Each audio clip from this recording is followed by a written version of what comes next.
संसद में राष्ट्रपति द्रौपदी मुर्मू के संबोधन पर राहुल और सोनिया गांधी के बयान से राजनीतिक घमासान मच गया है। दरअसल बजट सत्र के पहले दिन राष्ट्रपति द्रौपदी मुर्मू ने संसद के दोनों सदनों के संयुक्त सदन को संबोधित किया। अपने संबोधन में राष्ट्रपति ने सरकार के विभिन्न कार्यों पर चर्चा की। राष्ट्रपति के संबोधन के खत्म होते ही राजनीतिक बयानबाजी फिर शुरू हो गई।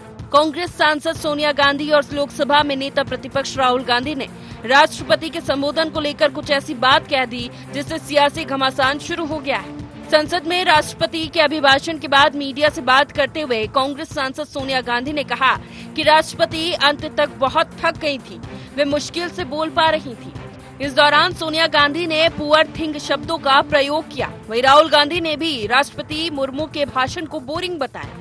No, the president was getting very tired by the end. Repeating the same thing again no, and again. No, she could hardly speak, poor thing. Boring.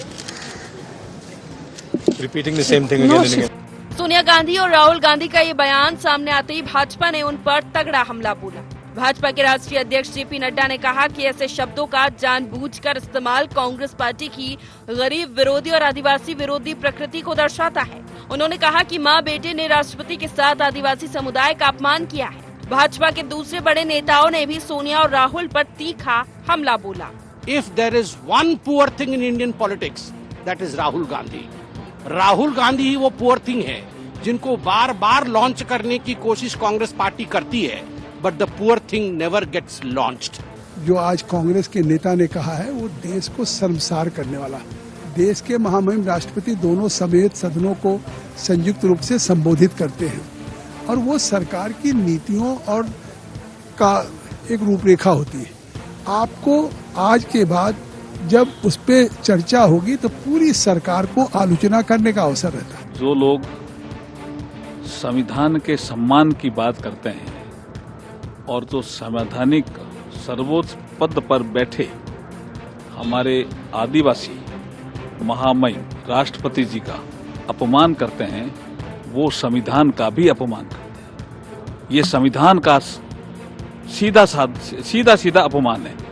जिस प्रकार की बेहुदी बात कांग्रेस पार्टी की नेता आदरणीय श्रीमती सोनिया गांधी जी और उनकी सुपुत्र नेता प्रतिपक्ष राहुल गांधी जी ने भारत की राष्ट्रपति जी के बारे में बताए, जो शब्द उन्होंने उच्चारण किए, मैं उसको मुंह में भी नहीं ले सकता हूं।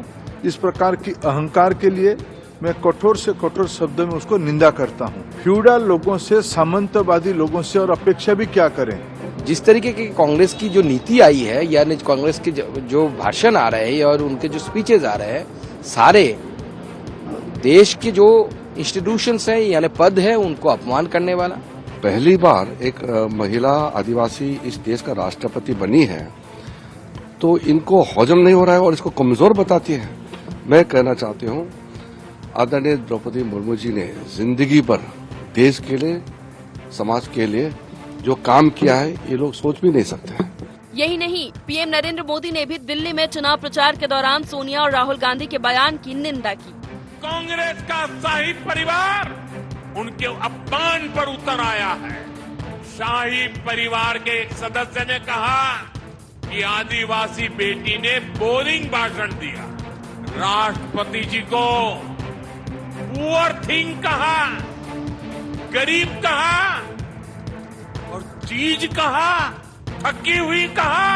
एक आदिवासी बेटी का बोलना इनको बोरिंग लगता है। ये देश के 10 करोड़ आदिवासी भाई बहनों का अपमान है। बीजेपी के चौतरफा हमलों के बाद कांग्रेस ने भी सोनिया गांधी और राहुल गांधी के बयान पर सफाई दी और बीजेपी पर दोनों के बयानों को तोड़ मरोड़ कर पेश करने का आरोप लगाया। The president must have been tired reading such a long speech. Poor thing. I don't think she fully respects. In fact, she has the utmost respect for her. And I think it's very unfortunate that this kind of thing is twisted by the media. They are both respected people. They are older than us. They are a certain age now, and it's pretty clear that she means no disrespect. संसद का शायद ही कोई सत्र रहा हो जिसमें जनता के मूल मुद्दों से ज्यादा व्यक्तिगत बातों की गूंज ज्यादा ना रही है। हाल ही में संपन्न हुए शीतकालीन सत्र में तो अडानी बनाम जॉर्ज सोरोस की लड़ाई में तो सिर्फ फुटबॉल तक हो गया। अब बजट सत्र के पहले ही दिन राष्ट्रपति पर कांग्रेस के शीर्ष नेताओं की टिप्पणी से बवाल मच गया है। देखना ये है कि इस पर शुरू हुई सियासत कहां जाकर रुकती है। Bureau report, IND 24।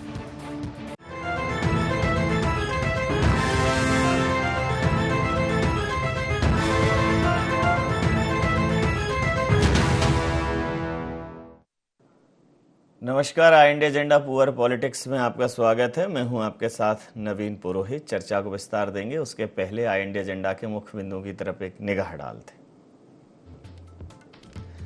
महामहिम के अभिभाषण का उपहास, ये कैसी सियासत? संसद में बार बार कौन कर रहा है पुअर पॉलिटिक्स? क्या राहुल सोनिया के बयान से फिर सेल्फ गोल हुई कांग्रेस? जनहित पर मौन, व्यक्तिगत मुद्दों पर शोर, सियासत जा रही किस ओर? नमस्कार, इन्हीं सवालों के साथ चर्चा में पुनः स्वागत है। बजट सत्र के सदन के पहले दिन राष्ट्रपति महोदय के वक्तव्य के दौरान, राष्ट्रपति महोदया के वक्तव्य के दौरान, जब राष्ट्रपति महोदया ने बजट को लेकर अपना भाषण प्रस्तुत किया, तो उस भाषण के बाद जब कांग्रेस पर कांग्रेस से प्रतिक्रिया चाही गई, तो कांग्रेस ने कहा कि बहुत ही पुअर थिंग थी और बहुत ही बोरिंग था राष्ट्रपति महोदया का भाषण। स्वयं राष्ट्रपति भवन ने इस पर कहा है अपना बयान जारी करके कि यह सब नहीं होना चाहिए था, ये बहुत ही दुर्भाग्यपूर्ण है। और जैसे ही ये बयान कांग्रेस की तरफ से आए, कांग्रेस की कर्ता धर्ता हैं सोनिया गांधी जी, राहुल गांधी जी नेता प्रतिपक्ष हैं, तो जैसे ही ये बयान आए, राजनीतिक गलियारों में तूफान आना था। हालांकि सोनिया गांधी जी ने ये कहा कि बहुत सी पुअर थिंग, मतलब बहुत सी बेचारी काम चलाऊ चीज़ें थीं, लेकिन पुअर लेडी, और फिर अब उसके तमाम तरह से उसे तोड़ मरोड़ कर प्रस्तुत किया जाने लगा। और भाषण, राष्ट्रपति महोदया का भाषण बोरिंग, मतलब बोरिंग क्या होता है? राहुल गांधी जी की जो शब्दावली है, राहुल गांधी जी की वो वोकेबुलरी है, वो इतनी कमज़ोर है, उनके पास अंग्रेजी में वैसे ही शब्दों की कमी है और एक ही शब्द के कई मतलब निकलते हैं, चाहे बेचारा हो, चाहे गरीब हो, वो पता चलता है उसे पुअर से ही कहा जाता है। यह कह सकते थे राहुल गांधी जी, और बेहतर तरीके से, क्योंकि जब आप बात राष्ट्रपति महोदया के विषय में कर रहे हैं तो आपके शब्दों का चयन बहुत ही उच्च प्रकृति का होना चाहिए, बहुत ही अच्छा होना चाहिए। आपको कहना चाहिए था कि तमाम गैर जरूरी चीज़ें जो है उसमें शामिल थीं, या मूल मुद्दों से बिल्कुल अलहदा था वो बयान। इस प्रकार की बात राहुल कह सकते थे, लेकिन बोरिंग और पुअर थिंग, और इसका भारतीय जनता पार्टी ने इसको तुरंत हाड़े हाथों लिया और तमाम केंद्रीय मंत्रियों सहित प्रधानमंत्री ने कहा कि एक दलित, एक आदिवासी महिला राष्ट्रपति बनी है, यह बात शाही परिवार यानी कि कांग्रेस को हजम नहीं हो रही है, और इस प्रकार की वाद विवाद की स्थितियां बनने लगी हैं, राजनीतिक वाद विवाद की। तो इसी मुद्दे पर करेंगे चर्चा। योगेश यादव जी प्रवक्ता हैं मध्य प्रदेश कांग्रेस के हमारे साथ, मिलन भार्गव जी प्रवक्ता मध्य प्रदेश भारतीय जनता पार्टी के हमारे साथ हैं, गौरव चतुर्वेदी जी वरिष्ठ पत्रकार हमारे साथ हैं। आप समस्त महानुभावों का बहुत बहुत स्वागत है। सीधा सवाल Yogesh ji, poor thing, boring, अब राष्ट्रपति महोदया का भाषण मूल मुद्दों से हटकर हो सकता है, ये कह सकते थे, आरोप लगा सकते थे, लेकिन बोरिंग भाषण, मतलब मुझे लगता है कि शब्दावली और बेहतर चयन किया जा सकता है। जब आप उच्च संवैधानिक पदों पर बैठे हुए लोगों के विषय में बात करें, खुद संविधान की मर्यादा की बात कर रहे हैं, संविधान की रक्षा की बात कर रहे हैं, संविधान बचाओ यात्रा निकाल रहे हैं, और शीर्ष संवैधानिक पद पर बैठे हुए व्यक्ति के विषय में इस प्रकार के शब्दों का इस्तेमाल करेंगे तो नुकसान होना तय है, क्या कहें? देखिए नवीन जी, सोनिया जी का या राहुल जी का अभिप्राय सिर्फ इस बाबत नहीं था कि बोरिंग है, उसको शब्द को फिर व्याख्या करते करते कहां तक विकृति पैदा कर दी गई। प्रधानमंत्री जी ने उसमें आदिवासी की बेटी भी जोड़ दिया। ये कहीं से पॉलिटिकल क्रिएशन जारी है।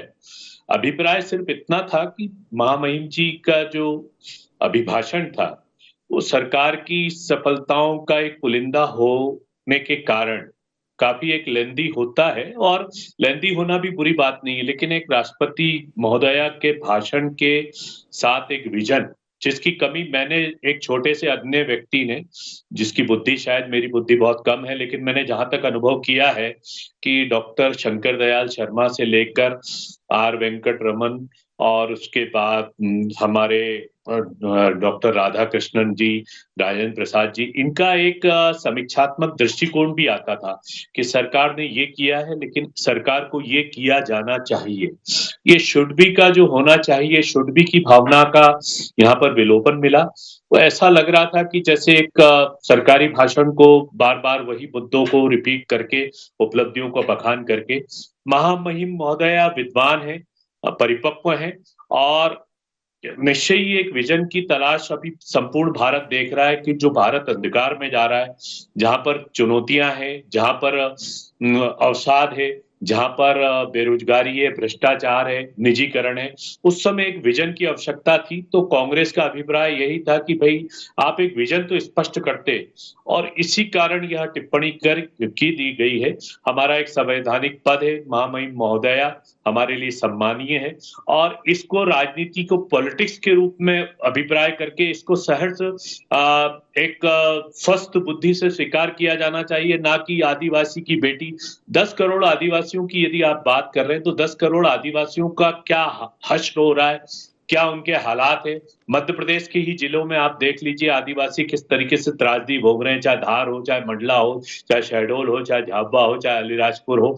तो आदिवासियों के विकास की बात तो नहीं करना, एक आदिवासी बेटी शब्द जोड़कर आप इसको राजनीतिक क्रिएशन कर रहे हैं। और ये भारतीय जनता पार्टी का एक ही मामला रहता है, कहीं ना कहीं से कांग्रेस क्या कह रही है, कांग्रेस का क्या विचार है, उसी को विस्फोटक, क्योंकि इनके पास बुनियादी बातें तो है नहीं, बुनियादी शुरुआत है नहीं, विजन नहीं है।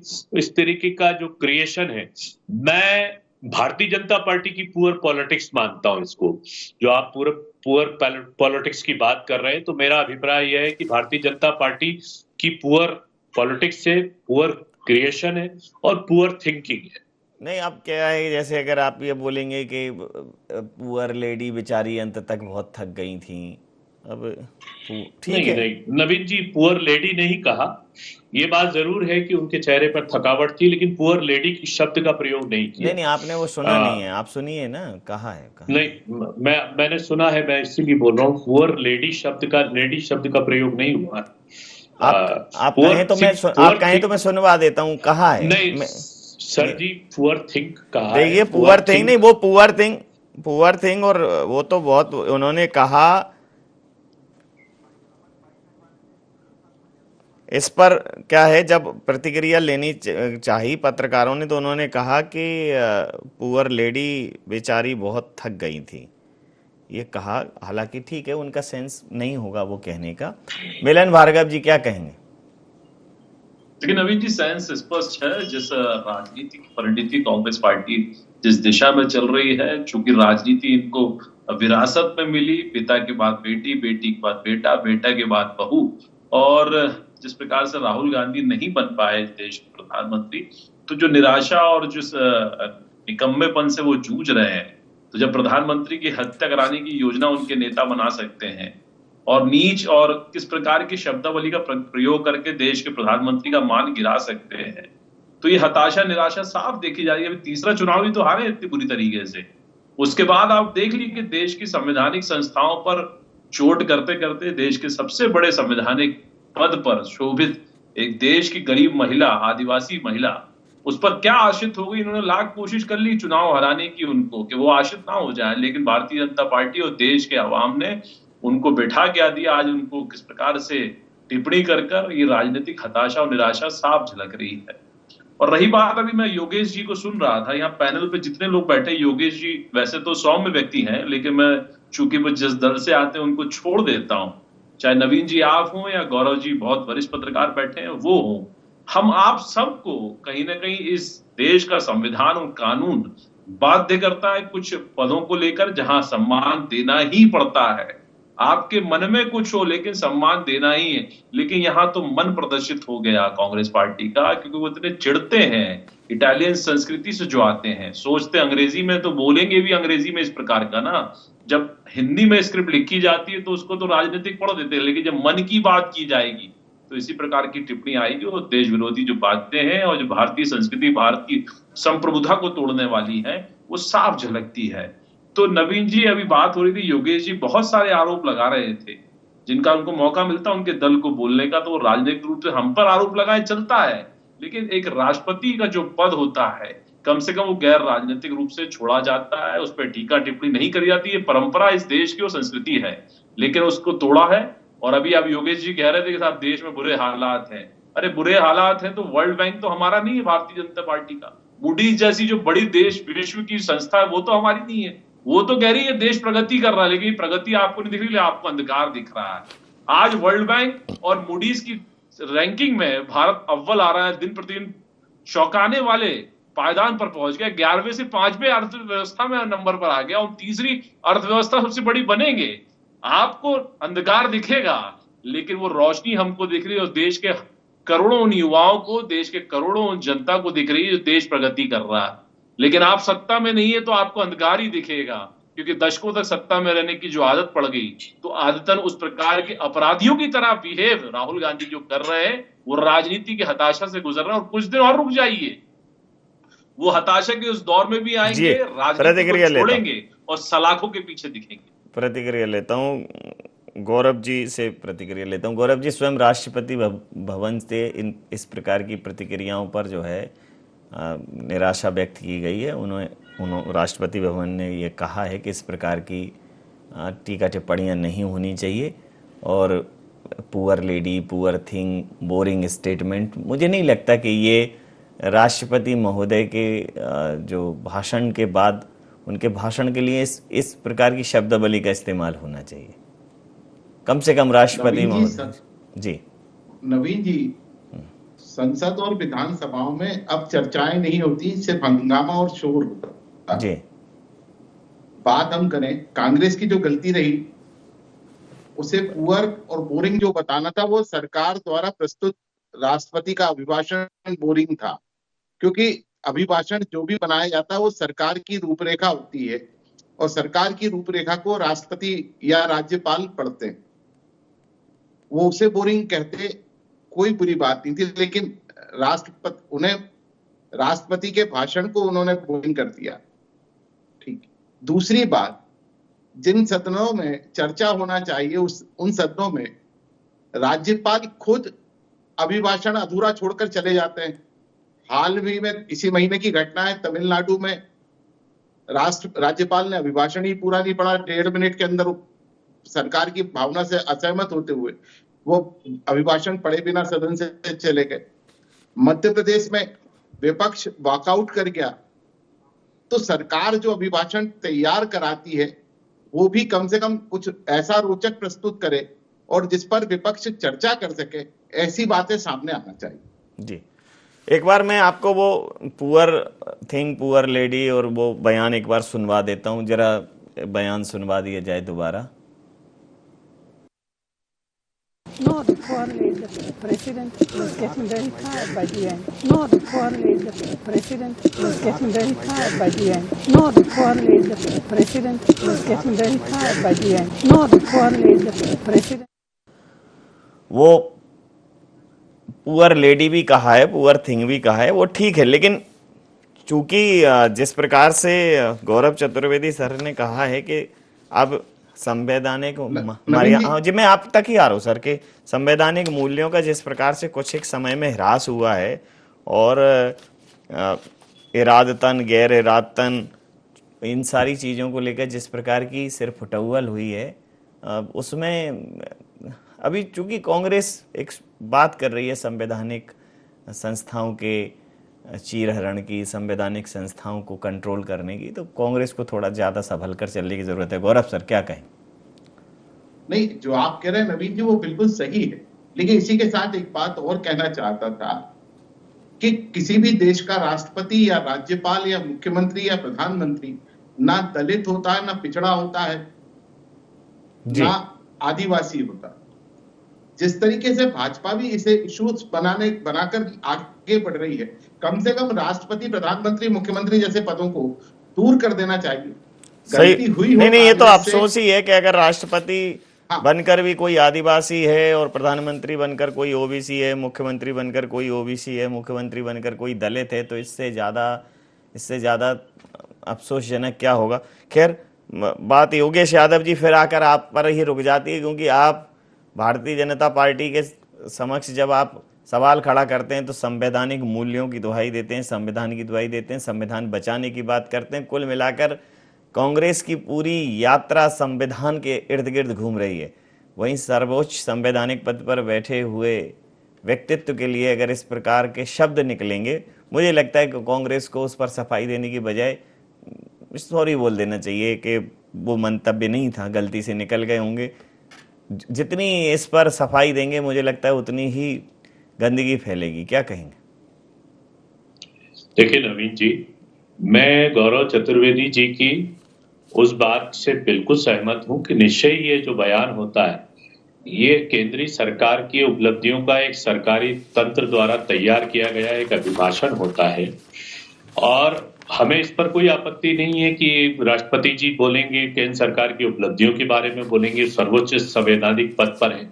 लेकिन मैं पुनः इस बात को दोहरा रहा हूं, आपको भी याद होगा नवीन जी, अखबार युग में जब राष्ट्रपति जी का अभिभाषण हुआ करता था, उसके बाद संपूर्ण पृष्ठ पर वो प्रथम पृष्ठ भी हो सकता है, आपने देखा होगा पूरा अभिभाषण प्रकाशित होता था, उस पर एक समीक्षात्मक दृष्टिकोण हमारा बुद्धिजीवी वर्ग, हमारा पत्रकार वर्ग स्पष्ट करता था, क्योंकि यही तो हमारा प्रजातंत्र है और यही प्रजातंत्र का शुभ संकेत है कि हम किसी भी बात को लेकर उसकी व्याख्या करें। अब जिस भाषण में हमें विजन नहीं मिल पा रहा है और जिसमें हमें ये महसूस हो रहा है कि कहीं ना कहीं से, ऐसा मुझे नहीं कहना चाहिए लेकिन हमें ऐसा लगता है कि इतना कहने के लिए शायद बाध्य किया जा रहा है या कुछ, तो राष्ट्रपति जी की तरफ से कभी कोई विजन की भी तरफ हो जाता तो बहुत बड़ी बात हो जाती। और बहुत अच्छी बात कही गौरव जी को मैं बधाई देता हूं कि ये जो बेचारा प्रकट करना, आदिवासी प्रकट करना और 10 करोड़ उनका अपमान कहना, अब तो वो कह रहे हैं कि दलितों का, आदिवासियों का अपमान है, शाही परिवार करार दिया है कांग्रेस को। प्रियंका जी, राहुल जी और सोनिया जी, शाही परिवार। देखिए, शाही परिवार के लोग 10 लाख का सूट नहीं पहनते। शाही परिवार के लोग एक सैंडो बनियान में संपूर्ण देश को पैदल पैदल नापते हैं। शाही परिवार के लोग संघर्ष में और तपस्या में रहते हैं। शाही परिवार के लोगों में मृत्यु नहीं होती, शहीद नहीं होते, राजीव गांधी नहीं होते, इंदिरा गांधी नहीं होते जिन्होंने शाही परिवार तो वो होते हैं जो जिनके एक दिन में तीन बार बदलते हैं, वो है शाही लोग। और शाही शब्द का प्रयोग करने से पहले वो अपने गिरेबान में जाकर देखें कि वो कितने बड़े शाही हो चुके हैं। तपस्वी और जमीन पर चलने वाले लोगों को इस तरीके की शब्दावली का उनके विरुद्ध प्रयोग नहीं करना चाहिए। और जो कह रहे हैं कि हमें सफलताएं मिली हैं, सफलता से कांग्रेस चूकी है। असफल तो वो हुए हैं जो 400 का दंभ भरते थे, अहंकार भरते थे और जो अभी बैसाखियों के सहारे चल रहे हैं। जो साउथ की बैसाखी हो चाहे बिहार की बैसाखियों के सहारे जिनकी सरकार चल रही है, बेचारे वो लोग हैं। हम तो मजबूत हैं, चलते चलेंगे और फिर सरकार बनाएंगे और देश में नया सूरज और नया चंद्रमा चमकाएंगे। क्या आपको मतलब आप मौके की तलाश में रहते हैं क्या, कि बस मौका मिला नहीं बिना किसी? नवीन जी सुनिए, मैं यही कह रहा था कि समय बहुत महत्वपूर्ण था, ये खाने का प्रयास इन्होंने किया है। आपने दूध का दूध पानी का पानी इस डिबेट में ही कर दिया, क्योंकि आरोप भारतीय जनता पार्टी पे नहीं लग रहे हैं। दिन भर से जो आरोप इस बयान पर लग रहे हैं वो मीडिया पे लग रहे हैं और मीडिया को कहा जा रहा है कि तोड़ मरोड़ कर पेश किया जा रहा है। पहले तो जाति और धर्म में बांटकर मीडिया को दिखाया गया, अब मीडिया को ही झुठला दिया। लेकिन जब आपने आयना योगेश जी को दिखाया तो सर्वप्रथम तो इनको माफी मांगनी चाहिए थी, क्योंकि इन्होंने तो ये कह दिया था कि ऐसा कहा ही नहीं। हाँ भाई, इस देश के लोग पुअर है, गरीब है और हम पुअर का नेतृत्व करने वाली राजनीतिक दल है और हम एक पुअर व्यक्ति को उस स्थान तक ले जाते हैं कि देश का प्रधानमंत्री भी बनाते हैं, देश का मुख्यमंत्री भी बनाते हैं और देश के सर्वोच्च पद पर बैठाने का काम भी करते हैं। हाँ, हम पुअर लोग हैं। हो सकता है, क्योंकि आप सामंतवादी जो सोच आपकी रही है, विरासत में आपको प्रधानमंत्री जैसे पद मिले हैं, आपने घर में ही खेलकर प्रधानमंत्री मुख्यमंत्री बना डाले और जब मन करा हटा डाला, तो ये तो आपके राजनीतिक इतिहास है, तो आपको तकलीफ होना स्वाभाविक है। लेकिन ये देश प्रगति करेगा और ये गरीब नेतृत्व करते ही गरीबों से ही हम योग्य निकालेंगे। आपको योग्यता पसंद नहीं आएगी, लेकिन ये इटालियन संस्कृति है, इसके कारण आप भारतीय संस्कृति से घृणा करने लगे हैं, चिढ़ने लगे हैं, तकलीफ होना स्वाभाविक है। योगेश जी माफी मांगिए आप सबसे पहले मीडिया से आज। जी मुझे जरूरत नहीं है, कई बार हो सकती है गलती में उन्होंने नहीं सुना। गौरव जी नहीं, मैं आपको एक बात स्पष्ट गौरव जी से अंतिम प्रतिक्रिया के साथ चर्चा समाप्त करूंगा। गौरव जी। नवीन जी संसद और विधानसभाओं में स्वस्थ चर्चा हो और इन पदों पर प्रधानमंत्री, मुख्यमंत्री, राष्ट्रपति जैसे पदों पर बैठे हुए व्यक्ति के बारे में जातिगत या व्यक्तिगत किसी भी प्रकार की कोई टिप्पणी किसी भी दल द्वारा नहीं की जाना चाहिए। बिल्कुल सही कहा आपने। समय सीमा के चलते ये चर्चा मैं यहाँ समाप्त करूंगा। आप समस्त महानुभावों का बहुत बहुत धन्यवाद, बहुत बहुत आभार। तो ये जो डियर माई डियर पुअर, ये जो डियर पुअर है, ये जो बेचारा है, वही तो इस राजनीति की भैंस का चारा है, जिसको राजनीति वर्षों से चल रही है। और जब वोटर के सामने पूछते हैं कि अकल बड़ी की भैंस, तो उसे राजनीति की भैंस बड़ी दिखाई देती है और फालतू की बातों पर बहस में पड़ी दिखाई देती है। तो जब जनता मूल मुद्दों पर ध्यान नहीं देगी, हालांकि राष्ट्रपति महोदया के विषय में पुअर, बोरिंग ये शब्द इस्तेमाल नहीं होना चाहिए। राहुल जी के पास शब्दावली बहुत कम है। राहुल जी को इंग्लिश में भी अच्छा लिटरेचर है। राहुल जी को चूंकि अब सार्वजनिक जीवन में है, बोलना पड़ेगा, तो उन्हें थोड़ा ज़्यादा बोलने की ज़रूरत है, ज़्यादा अध्ययन करने की ज़रूरत है और बोलते समय थोड़ा सोचने की ज़रूरत है, क्योंकि शब्द की बात अलग है, अंतस तक जाते हैं, मुख से निकलें, इसके पहले सोच समझ कर बोलो। तो अब ये मुद्दा, चूंकि दिल्ली का चुनाव है, मुद्दा बनेगा। राष्ट्रपति भवन द्वारा भी इस पर निराशा व्यक्त की गई है। निश्चित रूप से कांग्रेस को इस मामले का पटाक्षेप करने के लिए क्षमा मांग लेनी चाहिए, अपनी गलती स्वीकार कर लेनी चाहिए और इस मामले का पटाक्षेप कर देना चाहिए। IND एजेंडा में नहीं, आप बने रहिए IND 24 के साथ और देखते रहिए IND 24। नमस्कार।